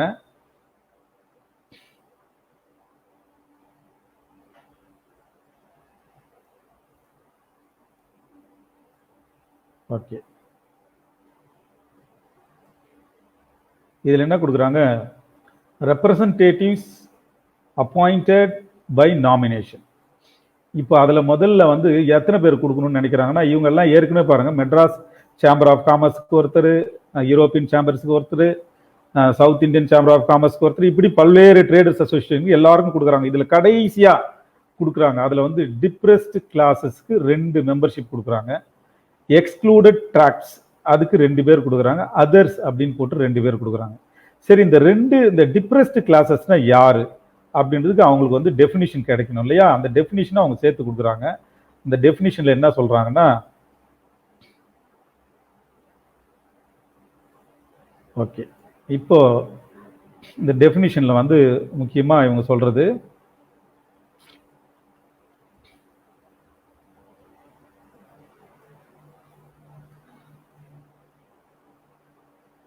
சரி, இதுக்கு முன்னாடி ரெப்ரசன்டேட்டிவ் கொடுத்துட்டாங்க இது டிப்ரெஸ்ட் அப்படின்னு சொல்லிட்டு. இந்த சமூகத்தை எப்படி அவங்க பிரிச்சிருக்கிறாங்க பாருங்க. அப்போ பிராமின்ஸ், நான் பிராமின்ஸ், அதர்ஸ். முதல்ல இது அதர்ஸ் அப்படின்னு அவங்க சவுத் போரோ கமிட்டியில கொடுக்குறாங்க. அந்த கொடுத்துட்ட பிறகு இந்த அதர்ஸ் அப்படின்னு யார் சொல்றாங்கன்னா, பஞ்சமாஸ், அன்டச்சபிள் காஸ்ட், பறையன், பல்லன், தமிழ், இவங்கெல்லாம் இங்க இருக்கிறவங்க. தெலுங்குல வந்து மாதிகா, தெலுங்கு டிஸ்ட்ரிக்ட், சாமர்ஸ், மஹர்ஸ் அப்படின்னு சொல்லிட்டு சில கம்யூனிட்டிகளை சொல்றாங்க. இந்த கம்யூனிட்டிகள்லாம் அங்க இருக்குது, எங்க மற்ற இடத்துல இருக்குது. தமிழ்நாட்டில் யார் இருக்கிறாங்கன்னு உங்களுக்கு தெரிஞ்சிருக்கும். இந்த அதர்ஸ்ன்னு சொன்னது மூலமா இந்த ரிப்போர்ட் எங்க இருந்து எடுக்கிறாங்க அவங்க, 1901 ரிப்போர்ட்ல இருந்து அன்டச்சபிள் காஸ்ட்னு சொல்லப்பட்ட இந்த சாதிகள் தான் அதர்ஸ்ன்னு கொடுக்குறாங்க. இந்த அதர்ஸை தான் சவுத் போரோ கமிட்டியை வந்து டிப்ரெஸ்ட் கிளாஸஸ் அப்படின்னு சொல்லிட்டு அவங்க வந்து அடையாளப்படுத்துறாங்க. சரி, இப்போ இந்த இதுல உங்களுக்கு என்ன புரிஞ்சிருக்கும், இதுல இந்த டிப்ரெஸ்ட் கிளாஸஸ் சொல்லிட்டாங்களே ரொம்ப அசிங்கமா போயிடுச்சு அப்படின்னு நீங்க நினைக்கலாம். ஆனா இதுதான் துருப்புச்சீட்டு. இந்த துருப்புச்சீட்டை வச்சுதான் அன்னைக்கு இந்த அம்பேத்கரும் சரி, MC ராஜாவும் சரி, இருக்கின்ற தலைவர்கள் அத்தனை பேரும் ஒட்டுமொத்த இந்திய அரசியலையே மாற்றி அமைச்சார்கள். எப்படி மாற்றி அமைச்சாங்க அப்படின்னு பார்த்தா, இந்த டிப்ரெஸ்ட் கிளாஸஸ்னா இங்கிலீஷ்ல தான் இருக்குது இல்லையா? இந்த இங்கிலீஷ்ல இருக்கும்போது இந்த கிளாஸுக்கான பேர் எப்படி இருக்கு, தமிழ்ல எப்படி இருக்கும் தெரியாதவங்க யாருக்கும். பெரும்பாலும் அப்போ வந்து மொழிபெயர்க்கிறது வந்து சரியா தப்பா அப்படின்றது என்னோட ஒரு தனிப்பட்ட விஷயமா இருந்தாலும், நான் விமர்சனம் வச்சாலும் கூட, இதுக்கு வந்து அவங்க என்ன பேர் வச்சாங்க இந்த டிப்ரெஸ்ட் அப்படின்னா, தமிழ்ல வந்து அதுக்கு தாழ்த்தப்பட்டோர் அப்படின்னு அர்த்தம். தமிழ்ல தாழ்த்தப்பட்டோர்னா வேற எப்படி வைக்க முடியும்? டிப்ரெஷனுக்கு என்ன மீனிங் அப்படின்னா, சைக்காலஜிக்கலா பார்த்தா வந்து மன அழுத்தத்துக்கு டிப்ரெஷன் அப்படின்னு சொல்றோம். அழுத்தப்பட்டவர்கள் அப்படின்றதான் அதனுடைய அழுத்தப்பட்டவர்கள், அழுத்தம், அந்த ஸ்பியர் அப்படின்னு சொல்லி பல்வேறு அர்த்தங்கள் எல்லாம் இருக்குது. ஆனா இந்த இந்த டிப்ரெஸ்ட் அப்படின்ற வார்த்தை ஏற்கனவே நம்ம சொல்லிட்டோம். 1916 இவர் வந்து MC ராஜா அதை சொல்லிட்டாரா. ஆனால் அவர் தமிழ் படுத்தினாரா என்னன்னு நமக்கு சான்று என் கையில் இல்லை இப்போதைக்கு. இந்த டிப்ரெஸ்ட் கிளாஸஸ் இப்படி வச்சுட்ட உடனடியாக இதை வந்து அமைப்பா மாத்துறாங்க. உடனே அவங்க எப்படி மாத்துறாங்கன்னா, MC ராஜா என்ன பண்றாருன்னா, ஏற்கனவே all India depressed classes association வச்சிருக்காரு இல்லையா, இதை வந்து டிப்ரெஸ்ட் கிளாஸஸ் ஃபெடரேஷனா அவர் மாத்துறாரு. ரைட்? எப்போ மாத்துறாருன்னா 1916 அவர் தொடங்கினாலும் 1924 பிறகு சவுத் போரோ கமிட்டி அறிக்கையை கொடுத்துட்ட பிறகு அவங்க டிப்ரெஸ்ட் கிளாஸஸ் அசோசியேஷன் மாறுது. இதே நேரத்தில் ஃபெடரேஷனா மாறுது. ஆனா இன்னும் அதை தீவிரமாக்கணும்னு MC ராஜா நினைக்கிறாரு. அப்ப என்ன பண்றாருன்னா, அது இவங்க டிப்ரெஸ்ட் மட்டும் இல்லை, இவங்க தே ஆர் அப்ரெஸ்ட் அப்படின்னு சொல்றாரு. அப்ரெஸ்ட்னா ஒடுக்கப்பட்டவர்கள் அர்த்தம். அவரே அந்த பேரை வைக்கிறாரு, MC ராஜாவை. ஏன் வைக்கிறாருன்னா, அதுக்கு நீங்க வந்து டிப்ரெஸ்ட் அப்ரெஸ்ட் இன்டூஸ் புக்கு நீங்க படிச்சீங்கன்னா தெரியும். அந்த புத்தகத்துல அவர் என்ன சொல்ல வர்றாருன்னா, இந்த சாதி இந்துக்களால நசுக்கப்பட்ட இந்த மக்கள் வந்து சாதி இந்துக்கள் கிட்ட போயிட்டு, இந்த சாதி மனநோயாளிகள் கிட்ட போயிட்டு நீங்க தப்பு பண்றீங்க அப்படின்னு சொல்லிட்டு அவங்க கிட்ட அறிவுரை சொல்ல முடியாது. ஏன்னா அறிவுரை கேட்கக்கூடிய மனநிலை அவர்களுக்கு கிடையாது, கேட்கவும் மாட்டான் அவனுக்கு. அப்போ அவனுக்குள்ள உள்ள ஏதோ ஒரு இடத்துல மனசாட்சியும் ஒன்று சிலது இருக்குது. இந்த மனசாட்சி மேல ஏறி மிதிச்சு அதை குத்திக்கிட்டே இருக்கணும் அப்படின்றது அவங்களோட ஸ்ட்ராட்டஜி. அந்த நேரத்துல எல்லா விதத்திலையும் அவங்க தப்பு பண்றாங்கன்னு தொடர்ந்து வந்து சொல்வதன் மூலமாக அந்த சாதி மனத்தினுடைய இறுக்கத்தை உடைக்க வேண்டும் என்று சொன்னால் இந்த போல ஸ்ட்ராங்கான வார்த்தைகள் தேவைப்படுது. அப்படி தேவைப்படுறதால அவர் அந்த அப்ரெஸ்ட் இன்ட்ரூ அப்படின்ற ஒரு வார்த்தையை வச்சு திரும்ப யூஸ் பண்றாரு. சட்டமன்ற உரைகள் எல்லாம் பார்த்தீங்கன்னா அந்த வார்த்தை பல இடங்கள்ல அவர் பயன்படுத்தியிருக்காரு. MC ராஜா அவர்கள் டிப்ரெஸ்டு என்ற வார்த்தையை நிறைய அவர் பயன்படுத்துறாரு. பயன்படுத்துவதன் மூலமாக சாதி இந்துக்கள் மத்தியில் ஒரு பெரிய சில அப்போ இருந்த தலைவர்கள் எல்லா மத்தியிலையும் வராது, ஏன்னா இந்த அதிகாரத்தை பகிர்ந்து கொள்ளக்கூடிய தலைவர்கள் கிட்ட வந்து ஒரு குற்ற உணர்வை உருவாக்க வேண்டும், அவர்களுக்கும் அது உரைக்கணும் அப்படின்றதால இந்த வார்த்தை திரும்ப திரும்ப திரும்ப பயன்படுத்துறாங்க. பயன்படுத்துற நேரத்துல இந்த அவர்கள் ஒரு நான் பிராமின்ஸ் என்கின்ற அமைப்போ அல்ல பல்வேறு விதமான பெயர்கள் அமைப்பும் இருந்தாலும் இதுக்கு நேரடி எதிர் சொல்லாக ஒரு சொல்லை நிறுத்துவதன் மூலமாக தாங்கள் வந்து அவர்களிடம் வித்தியாசப்பட்டவர்கள், எதிரானவர்கள், எங்களுக்கென்று தனிப்பட்ட அரசியல் நலன்கள் இருக்கின்றன என்பதை நிரூபிப்பதற்காகவும் அதை ஏன்னா நிரூபிக்கணும் அப்படின்றதுக்காக இந்த டிப்ரெஸ்ட் என்ற வார்த்தையை வந்து பொலிட்டிக்கல் காயின் அந்த கார்டா அவங்க கையில எடுக்கிறாங்க. அப்படி எடுத்த உடனே வந்து 1924 வந்து அம்பேத்கர் வந்து ஒரு அமைப்பு ஆரம்பிக்கிறார். அந்த அமைப்புக்கு பேர் வந்து பகிஷ்கரித் ஹிதகாரிணி சபான்னு பேர். பாருங்க நல்லா, இந்த பகிஷ்கரித் ஹிதகாரிணி சபான்னா என்ன அர்த்தம் கொஞ்சம் யோசிச்சு பாருங்க. அவர் உருவாக்கின இந்த அமைப்போட எம்பலம் இது. இந்த அமைப்புக்கோட பேர் வந்து பகிஷ்கரித் அப்படின்னா புறக்கணிக்கப்பட்ட அப்படின்னு அர்த்தம். ஹிதகாரிணி அப்படின்னா முன்னேற்ற, சபானா சபைன்னு தெரியும் உங்களுக்கு. புறக்கணிக்கப்பட்டோர் முன்னேற்ற சபை. அது புறக்கணிக்கப்பட்டோர்ன்றது ரொம்ப ஆப்டா இருக்காது அப்படின்றதுக்காக அது வந்து தாழ்த்தப்பட்டோர் அப்படின்னு முன்னேற்ற சபையா அதை டிரான்ஸ்லேட் பண்றாங்க. ஸோ அம்பேத்கர் வந்து சவுத் பரோ கமிட்டி கொடுத்த அந்த டிப்ரெஸ்ட்ன்ற அந்த அடையாளத்தை மராட்டிய சொல்லுல வந்து அதை பகிஷ்கரித் ஹிதகாரிணி அப்படின்னு அவர் பகிஷ்கரித் அப்படின்னு மாத்துறாரு. தமிழ்ல இருக்கிறவங்க என்ன பண்றாங்கன்னா அந்த சொல்லுக்கு தாழ்த்தப்பட்டோர் அப்படின்னு அடையாளத்தை டிரான்ஸ்லேட் பண்றாங்க. இது வந்து நான் ஏற்கனவே சொன்னேன், இந்த தாழ்த்தப்பட்டோர்ன்ற இந்த அடையாளத்தை சொன்னிட்ட உடனே இது என்ன நம்மளே நாமே தாழ்த்தப்பட்டுட்டோமா அப்படின்னு அது இல்லை அர்த்தம் இதுக்கு. ஏன்னா இதுக்கு வந்து நான் ஏற்கனவே சொன்னது போல இந்த ஒரு வார்த்தை வந்து இதுக்கு நடுவுல ஒரு வார்த்தை உருவாக்கி இருக்கிறாங்க, தி அன்டச்சபிள்ஸ் காஸ்ட் அப்படின்னு உருவாக்கி இருக்கிறாங்க.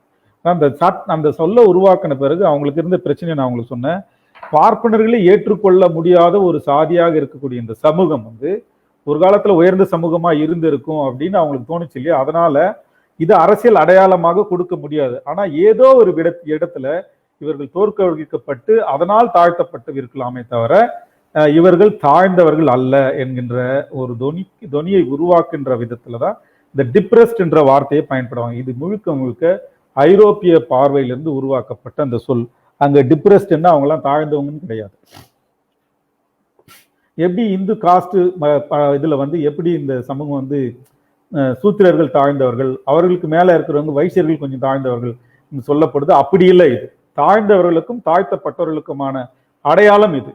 இந்த அடையாளத்தை, இந்த தாழ்த்தப்பட்டவர்கள் என்ற அடையாளத்தை அவர்கள் சொன்னதை வச்சதன் மூலமாகத்தான் இந்த ஒரு துருப்பு சீட்டை வைத்துக்கொண்டு ஒட்டுமொத்த இந்திய அரசியலையே தலித் தலைவர்கள் மாற்றி அமைத்தார்கள். ஒரு வார்த்தை வந்து அந்த வார்த்தையை வந்து எங்களுக்கு பிடிக்கல அவங்க அப்படின்னு சொல்லிட்டு அவங்க தூக்கி போட்டு இருந்தாங்கன்னா இன்றைக்கு நாமெல்லாம் இப்படி பேசிட்டு இருக்க முடியும் அப்படின்றதுக்கான எந்த வாய்ப்புமே கிடையாது. ஏன்னா பணபலமும் சாதிய பலமும் அதிகார பலமும் இருக்கின்ற அந்த சாதிகளுடைய மனசாட்சியில இறங்கி குத்தி குத்தி அந்த அவங்க வந்து உருவாக்கின அந்த ஃபைட் இருக்கு இல்லையா, இந்த ஃபைட் வந்து ரொம்ப ஆப்டா கொடுத்த அந்த வார்த்தை வந்து இந்த டிப்ரெஸ்ட் என்கின்ற வார்த்தை.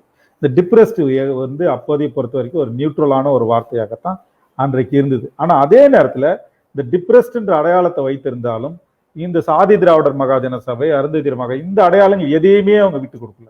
அந்த அடையாளங்கள் எல்லாமே இருந்தது. ஈவன் பறையர் மகாஜன சபை கூட இருந்தது. இப்போ இந்த நேரத்துல ஃபர்ஸ்ட் பேஸ் அரசியலமைப்பு உரிமைகள் வந்து 1920 இந்திய அரசமைப்பு சட்டத்துல உறுதி செய்யப்பட்டுருச்சு. 21க்குள்ள எல்லா சட்டமன்றங்களிலேயும் தலித் தலைவர்கள் MC ராஜா, ரெட்டமலை சீனிவாசன், பல்வேறு தலைவர்கள் வந்து 2 பேர் வருஷத்துக்கு வந்து அவங்க சட்டமன்றத்துல போய் குரல் கொடுக்க முடியும். ஆனா வாக்களித்து இவர்கள் தேர்ந்தெடுக்கப்பட முடியாது. நல்லா யோசிச்சு பாருங்க.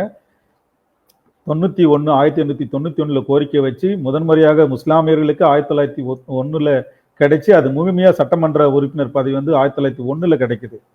ஆனா இடைச்சாதிகளுக்கும் பிற்படுத்தப்பட்டவர்களுக்கு இன்னுமே கூட வந்து அவங்களுக்கு கிடைக்காது இருந்தது. ஆனா இந்த ஒரு சொல்லை அவர்கள் பயன்படுத்தியதன் மூலமாக இடைச்சாதிகள் என்று சொல்லப்படுகின்ற பிராமணர் அல்லாதவர்களும் தலித் தலைவர்களும் ஒரே நேரத்தில் சட்டமன்றத்துக்குள்ள நுழைஞ்சாங்க.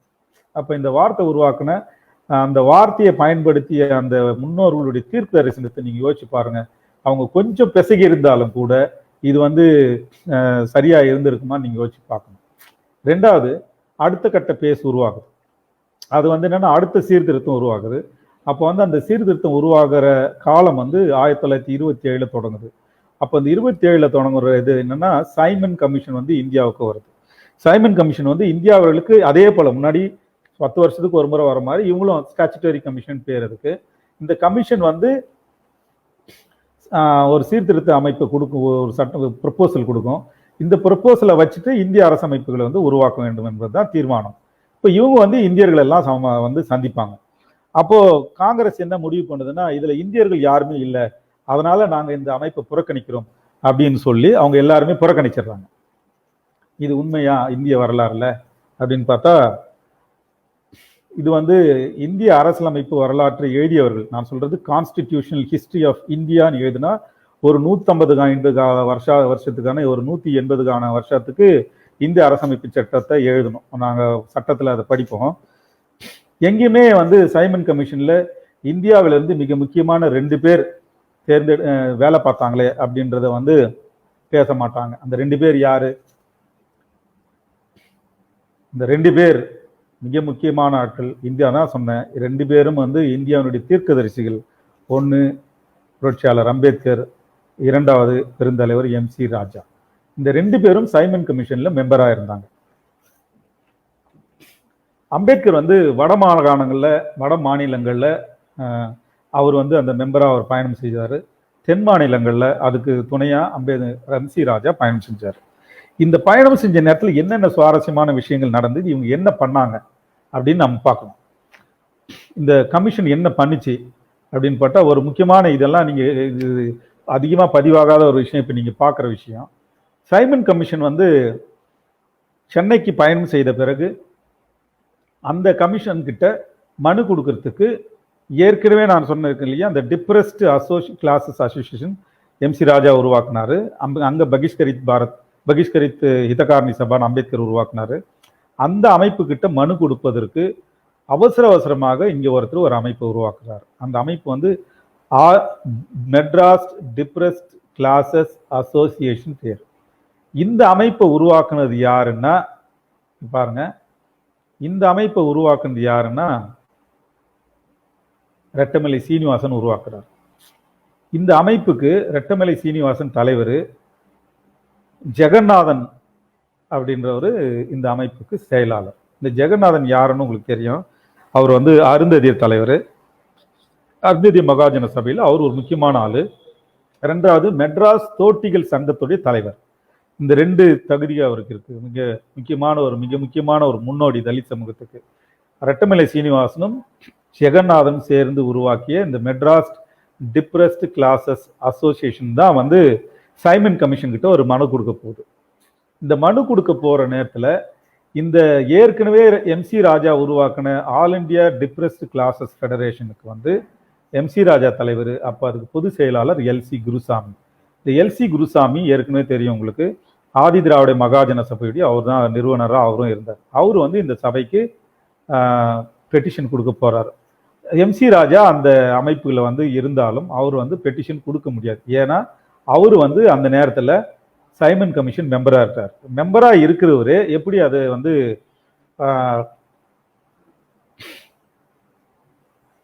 மனு கொடுக்க முடியும் அப்படின்றதால இவரை வந்து என்ன சொல்றாங்கன்னா, குருசாமி தான் அது அந்த அமைப்பின் சார்பாக மனு கொடுக்குறாரு.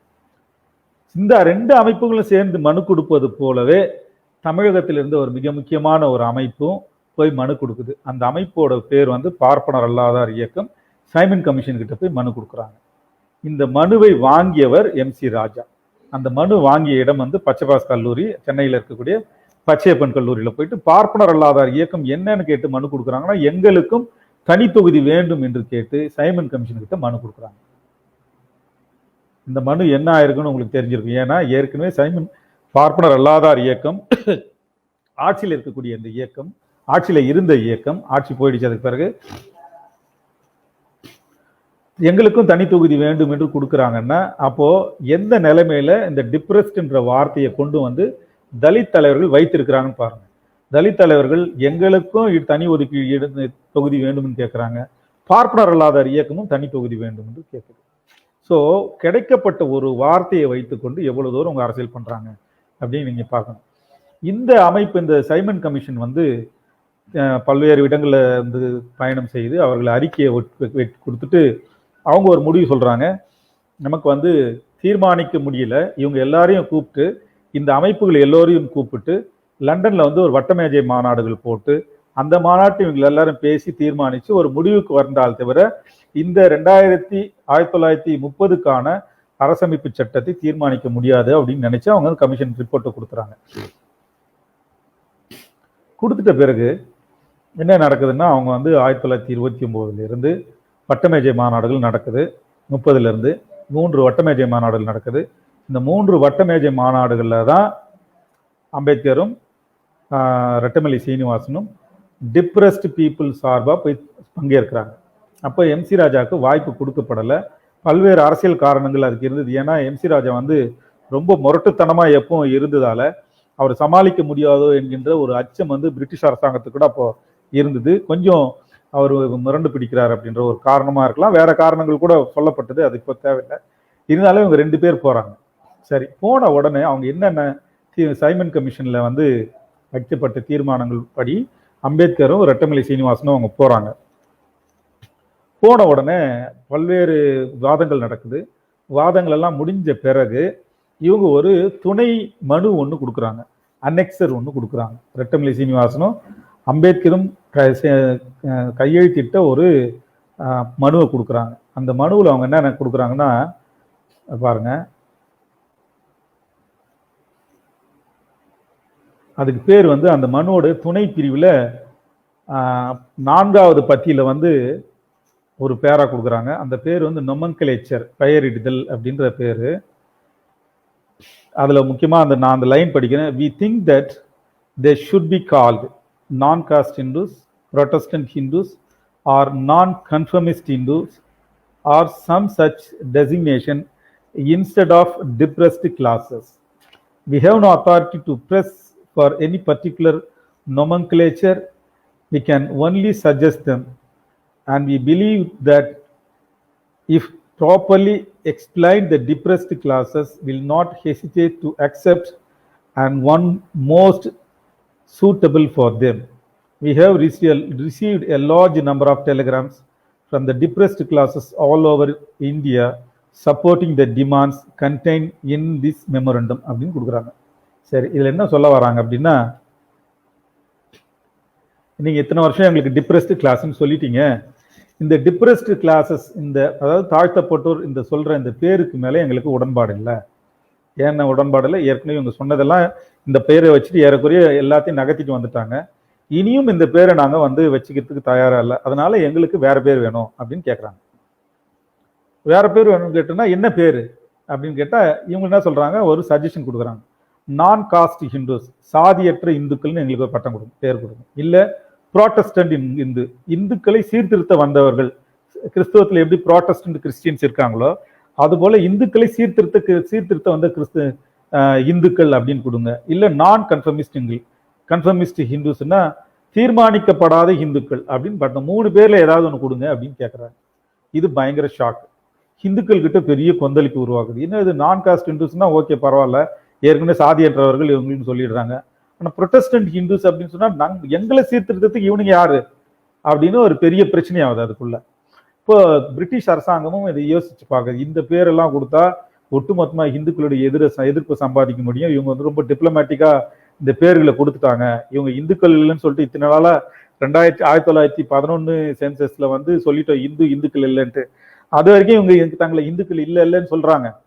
ஆனா அதே நேரத்துல இங்க வந்து திடீர்னு எங்களுக்கு ஹிந்துன்னு சொல்லுங்க, அதே நேரத்துல புரொட்டஸ்டன்ட் இந்து அப்படின்னு சொல்லுங்கன்னு சொன்னா இந்துக்களை சீர்திருத்த வந்தவர்கள்னா இந்துக்களோட ஈகோ என்ன ஆகுறது அப்படின்னு யோசிக்கிறாங்க. அவங்க நீங்க யோசிச்சு பாருங்க, எப்படி இந்த டிப்ரெஸ்ட்ன்ற வார்த்தை எப்படி அவங்களுடைய மனசாட்சியை, அவங்களுக்குள்ள இருக்கக்கூடிய எங்கேயோ ஒளிஞ்சிட்டு இருக்கிற கொஞ்சம் நெஞ்ச நேர்மை உணர்ச்சியை வந்து மிதிச்சு அப்படியே வந்து வெளிக்கொண்டு வந்து ரணக்களமாக்கி ஒரு அரசியல் அதிகாரத்துக்கான ஒரு களமா மாத்தினாங்களோ, சைமன் கமிஷனுக்கு பிறகு வந்திருக்கக்கூடிய இந்த வட்டமேஜை மாநாட்டிலும் இந்த சொல்ல வைத்து இந்துக்களுடைய மனசாட்சி போட்டு ஒட்டு மொத்தமாக போட்டு பழந்தாங்க. புலந்த உடனே பிரிட்டிஷ் அரசாங்கம் உடனடியாக முடிவு எடுக்க முடியல அவங்களுக்கு. அவங்க பல்வேறு யோசிச்சு பார்க்குறாங்க. சரி இவங்க சொல்ற, ஏன்னா இதுக்கு முன்னாடி சொன்ன எல்லா விஷயங்களும் ஓகே, பட் இது வந்து ரொம்ப சென்சிட்டிவான விஷயம். ஒட்டு மொத்தமா இந்துக்களை வந்து இவங்க வந்து தாழ்த்தப்பட்ட தலித் மக்களுடைய தலைவர்கள் ஒண்ணுமில்லாத ஆக்கக்கூடிய ஒரு ஸ்ட்ராட்டஜி எடுக்கிறாங்க அப்படின்னு அவங்க ஃபீல் பண்ணிட்ட உடனே இந்த பேரை வந்து அவங்க வைக்கிறதுக்கு விரும்பல. ஆனா தாழ்த்தப்பட்ட மக்கள், அதாவது தலித் தலைவர்கள் டிப்ரெஸ்ட்ன்ற வார்த்தையை எதிர்க்கிறாங்க. ரெண்டுத்தையும் அவங்க பேலன்ஸ் பண்ணி ஆகணும். இப்போ என்ன பண்ணலாம் அவங்க முடிவு பண்றப்போ, இதை இப்படியே விட முடியாது, கொஞ்சம் பேலன்ஸ் பண்ற மாதிரி ஏதோ பண்ணலாம் அப்படின்னு சொல்லிட்டு முடிவு எடுக்கிறாங்க. இதுக்கு பிறகு உங்களுக்கு எல்லாம் தெரிஞ்சதுதான், வட்டமேஜை மாநாடு முடிஞ்ச பிறகு பூனா ஒப்பந்தம் உருவாகுது. பூனா ஒப்பந்தத்துக்கு பிறகு அந்த சட்டத்தின் அடிப்படையில் அது உருவாக்கப்பட்ட ஷரத்துக்கள் எல்லாம் வச்சு 1935 இந்திய அரசமைப்பு சட்டம் உருவாகுது.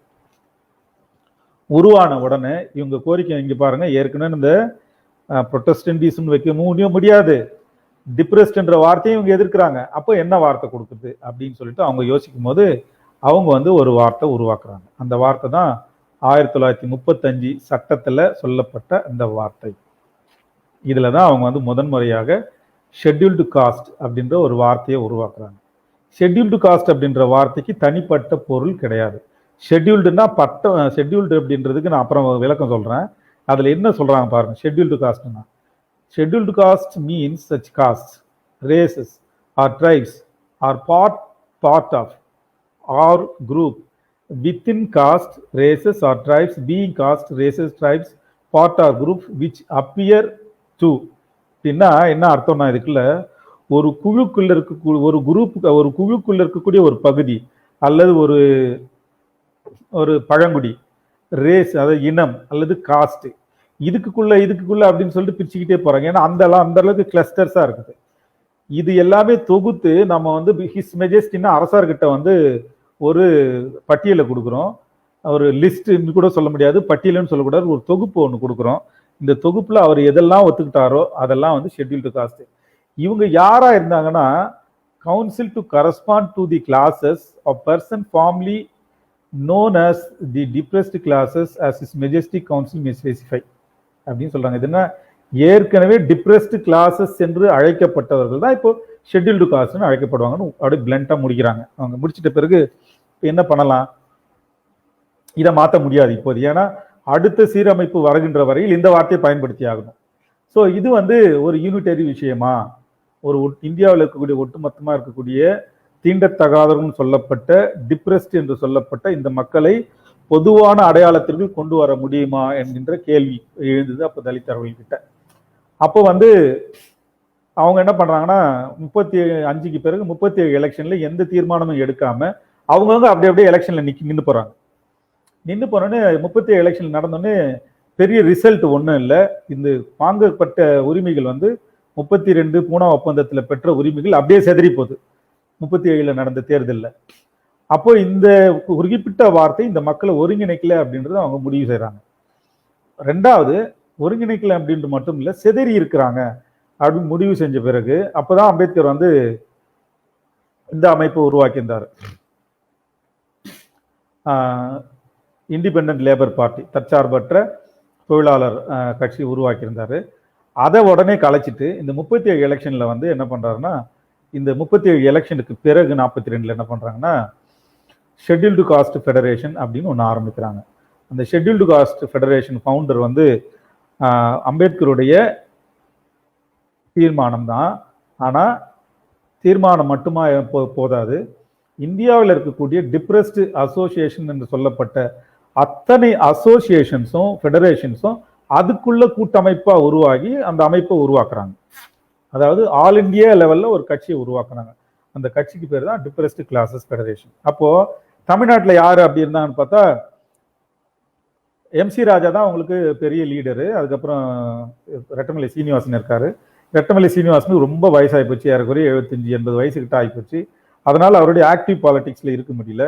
ஏற்கனவே அம்பேத்கருக்கும் எம்சி ராஜாவுக்கும் பெரிய முரண்பாடு இருந்ததால பட்டமேஜை மாநாட்டுக்கு பிறகு 37 எலெக்ஷனுக்கு பிறகு அவங்க பேசிக்கிறதே இல்லை. ஆனால் 37 தேர்தல் முடிவுக்கு பிறகு எம்சி ராஜாவுக்கு ஒரு மனமாற்றம் வந்து, நம்ம இதுக்காக பேசாம இருக்க முடியாது, அம்பேத்கர் வந்து அவரும் அந்த மக்களுக்காக தான் போராடுறாரு அப்படின்னு சொல்லிட்டு 37க்கு பிறகு 2 பேரும் சேர்ந்து ஒன்னா சேர்ந்து செயல்பட ஆரம்பிக்கிறாங்க. ரெட்டமலை MC ராஜாவும் அம்பேத்கரும் சேர்ந்து செயல்பட ஆரம்பிக்கிறாங்க. அப்போ MC ராஜாவுடைய தூரத்து உறவினரான சிவராஜ் அவர்களும் ஏற்கனவே அம்பேத்கருக்கு நண்பராக இருக்கிறாங்க. அம்பேத்கரும் சிவராஜ் அவர்களும் சம வயது. ஆனால் MC ராஜா வந்து ரொம்ப மூத்தவர் அம்பேத்கரை விட.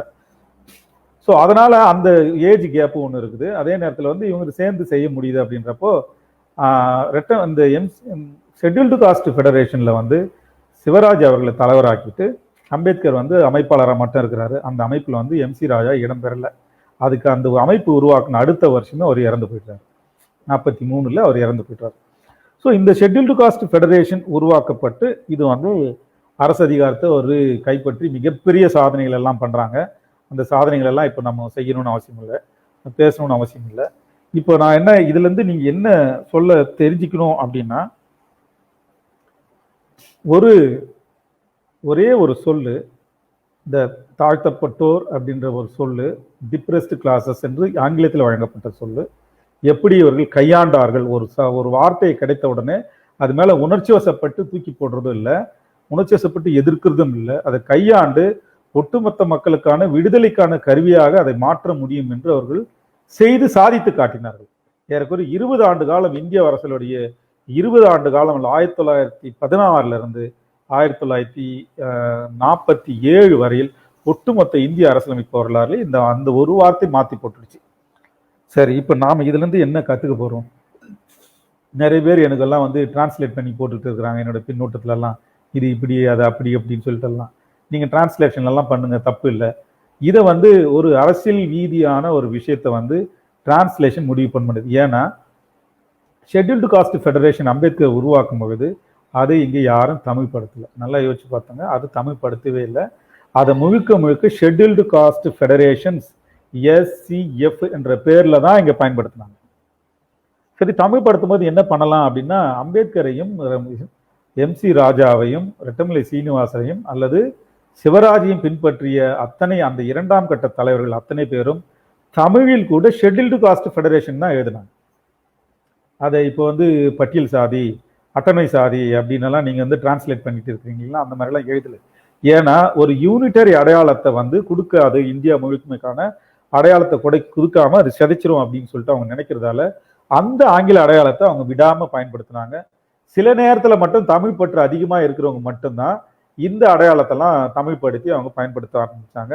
தமிழ்படுத்தினதால அவங்க என்ன அரசியல் நன்மை அடைஞ்சாங்க அப்படின்றதுக்கு இன்ன வரைக்கும் அது பெரிய 0 தான். அது ஒன்றும் சாதிக்க முடியல. இப்போ இன்னொன்று நம்ம பார்க்குறோம், இந்த அடையாளத்தை வச்சுக்கிட்டு இது வரைக்கும் அடையாளத்தை கண்டுபிடிச்சிட்டாங்க. இப்போ அம்பேத்கருக்கு வந்து ஒரு பிரச்சனை வருது. ஏன்னா 43ல MC ராஜா செத்து போறாரு. அது கொஞ்சம் வருஷம் கழிச்சு ரெட்டமலை சீனிவாசன் இறந்து போறாரு. முக்கியமான தலித் தலைவர்கள் எல்லாம் இறந்து போறாங்க. இப்போ அம்பேத்கர் இருக்காரு, சிவராஜ் இருக்காரு. இப்போ இவர்கள் இருக்கின்ற வரையில வந்து இந்த மக்களுடைய உரிமைகளை பாதுகாக்க முடியும். ஆனால் காங்கிரஸோ அதற்கு பின் வரக்கூடிய ஏதோ ஒரு அரசாங்கமும் வந்து இந்த மக்களுடைய உரிமையை தொடர்ந்து பாதுகாக்குமா அப்படின்னா அதுக்கு அவங்களுக்கு $1 மில்லியன் கேள்வியா இருக்குது. இப்போ ஏதாவது ஒரு பாதுகாப்பு ஏற்பாடுகளை பண்ணி வைக்கணும் அவங்க யோசிக்கிறாங்க.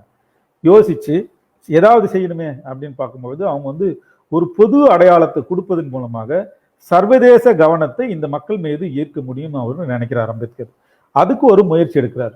அப்போ முயற்சி எடுக்கின்ற நேரத்துல 2ஆம் உலகப் போர் நடந்துகின்ற நேரத்திலே வந்து ஆசியன் பசிபிக் கான்ஃபரன்ஸ்னு ஒன்று நடக்குது. அந்த கான்ஃபரன்ஸ்க்கு வந்து அம்பேத்கர் வந்து ஒரு உரை எழுதுறாரு. அந்த உரையில் அவர் பேசுறதுக்கு கூப்பிடுறாங்க. அவர் போகணும்னு நினைக்கிறாரு.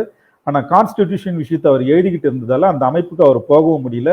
போர் மேகங்கள் சூழ்ந்து இருக்கிற நேரத்துல அதுல வந்து சிவராஜ் அனுப்பி அவருடைய உரையை அங்க படிக்க வைக்கிறாரு.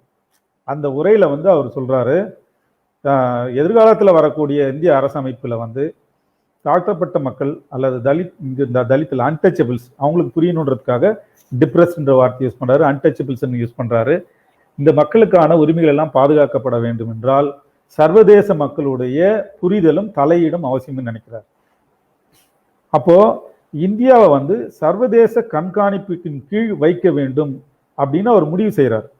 முடிவு செய்து அப்போ 4 விதமான மிக முக்கியமான ஒரு ஸ்ட்ராட்டஜி எடுக்கிறார்.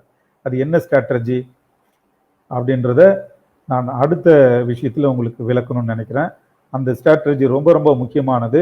இது ஒரு பொது அடையாளத்தை நோக்கி அம்பேத்கர் எப்படி நுழைஞ்சாரு, அந்த பொது அடையாளத்தின் மூலமாக ஒட்டுமொத்த இந்தியாவை எப்படி தன்னுடைய கட்டுப்பாட்டிலும் இந்திய அரசாங்கத்தை சர்வதேச கட்டுப்பாட்டுக்குள் கொண்டு வருவதற்கு என்னெல்லாம் ஸ்ட்ராட்டஜி எடுத்தார் என்கின்ற விஷயத்தை நான் வந்து அடுத்த என்னுடைய உரையில நான் சொல்லணும்னு நினைக்கிறேன்.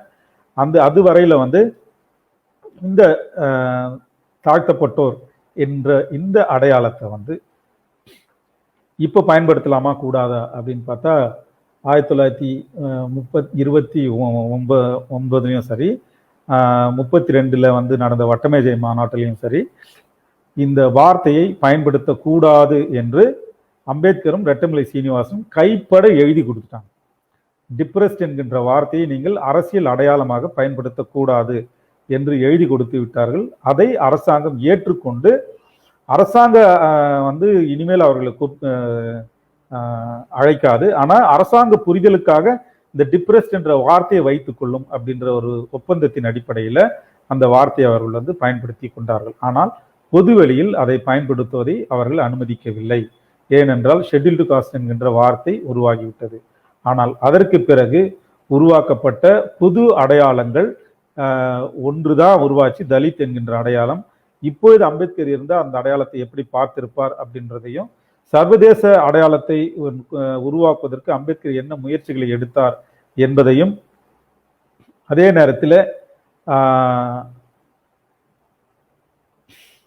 இந்த ஒற்றை அடையாள முயற்சி என்பது எதிர்காலத்தில் எப்படியெல்லாம் இருக்கிறது, அதை ஒழிப்பதற்கு காங்கிரசும் பாஜகவும் இந்துத்துவ சக்திகளும் இடைச்சாதிகளும் எப்படியெல்லாம் முயற்சி செய்கிறார்கள், எப்படி முயற்சித்தார்கள், இந்த இணையத்திலே அதை எப்படியெல்லாம் அல்காரிதத்திலே எல்லாம் போய் மாற்றியிருக்கிறார்கள் என்பதை பற்றியெல்லாம் விரிவாக உங்களுக்கு நான் விளக்க இருக்கின்றேன். அடுத்த எபிசோட்ல உங்களை நான் சந்திக்கின்றேன். இது இப்பொழுது இந்த வார்த்தைக்கு தயாநிதி மாறன் அவர்கள் சொல்லுகின்ற இந்த வார்த்தைக்கான பதில் வந்து பயன்படுத்தக்கூடாது என்று நாம் கண்டித்தாலும் கூட, ஏற்கனவே நான் வந்து RS பாரதி பேசும்போது நான் கடுமையாக கண்டித்தேன். RS பாரதி பேசியதற்கான உள்நோக்கமும் தயாநிதி மாறன் பேசியதற்கான உள்நோக்கமும் வேறு வேறாக இருப்பதால், அதனால்தான் தலைவர் டாக்டர் திருமா அவர்கள் கூட மென்மையான போக்கில் இதை கண்டுவிட்டார். ஆனால் RS பாரதி பேசியதற்கு நான் கடுமையான கண்டனத்தை தெரிவித்தேன். இதற்கு கடுமையான கண்டனத்தை தெரிவிப்பதற்கான வாய்ப்பில்லை. ஏனென்றால் பல்வேறு விதமான அரசியல் சதிகள், இந்த மக்கள் அரசியல் அதிகாரத்தை எந்த வார்த்தையை வைத்து அரசியல் அதிகாரத்தை பெற்றார்களோ அதே வார்த்தையை வைத்து தலித் மக்களை அரசியல் அதிகாரத்திலிருந்து வெளியேற்றுவதற்கான சதி நடந்து கொண்டிருக்கிறது.